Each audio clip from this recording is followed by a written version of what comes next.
Sebuah video yang menampilkan upaya dari beberapa orang memompa ban sepeda motor viral di media sosial.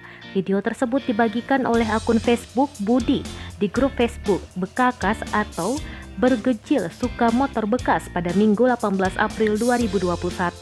Bukan dengan pompa ban pada umumnya, sejumlah orang tersebut memanfaatkan kompresi pembuangan knalpot untuk mengisi angin.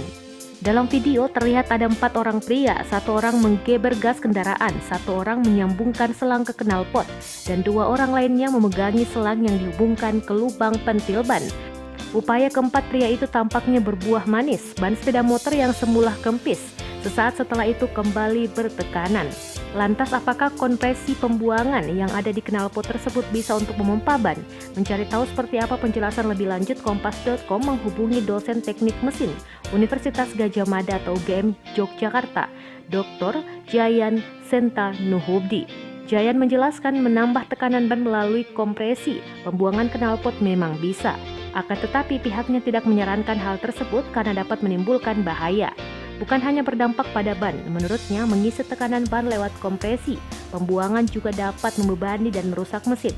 Alasannya dikarenakan ada back pressure ke mesin secara berlebihan.